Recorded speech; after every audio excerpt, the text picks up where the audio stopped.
You know that feeling, right? You get a brilliant idea, a goal that could change everything, and you're just buzzing with energy. So you tell a friend, you post about it online, and then nothing. The motivation just fizzles out. It's a super common experience, and today we're going to figure out exactly why that happens. So let's just ask the big question right up front. Why does sharing our biggest dreams so often feel like letting all the air out of a balloon?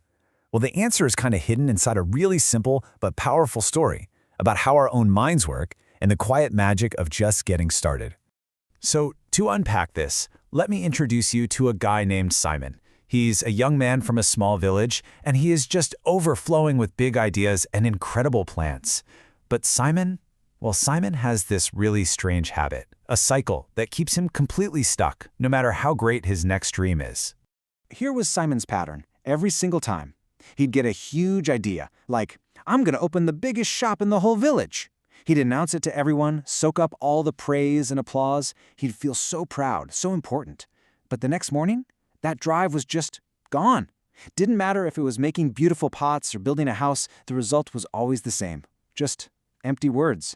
And this cycle, it really started to take a toll on him. His life wasn't going anywhere. That initial high from the announcements would always fade, and what was left was this deep feeling of shame. He was just stuck, and with every dream that fizzled out, his heart got a little bit heavier. But then we get to the turning point.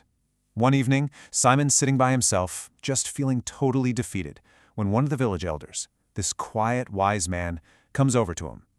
He's seen Simon's struggle, and he decides it's time for a lesson, but not a lecture. Something different. The elder's invitation is really simple, and honestly, a little mysterious. No big speech, no advice, just a quiet, "Come with me tomorrow morning, I want to show you something." And Simon, having no idea what to expect, agrees. He doesn't know it yet, but this is going to change everything for him. Okay, so the next morning, the elder does this really simple experiment. He gives Simon a seed and tells him to plant it in the ground, without a word.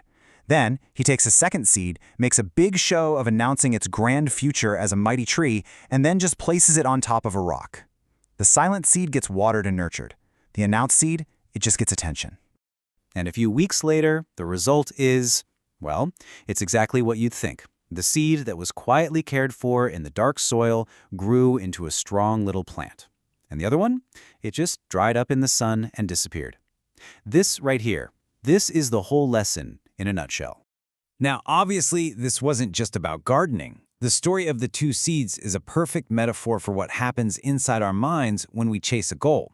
The elder used it to show Simon exactly why his own dreams, his own seeds, had all failed to grow.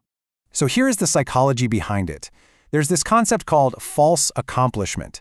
See, when Simon announced his plans, the praise he got from everyone gave him this little rush of pleasure. His brain felt rewarded, and that social validation tricks your mind into feeling like you've already done the hard work. The goal feels finished, so why bother starting? The motivation just evaporates. And the elder just nails it with this one line. He tells Simon, the energy you need for action gets wasted in words. That satisfaction you're supposed to get from finishing the job, Simon was getting it up front, leaving nothing in the tank for the actual work. And for Simon, this is a total light bulb moment. He finally understands why he keeps sabotaging himself. But, understanding is just step one. Now he has to actually put this wisdom to the test and change his entire approach. So he starts small, a manageable goal, build one wooden chair. But this time, he does something radically different. He tells no one, not a soul, no big announcement, no seeking applause. He just quietly gets to work, bit by bit, every single day. And this is where the magic happens. You see this silent effort start to build on itself. After a month, the chair is done.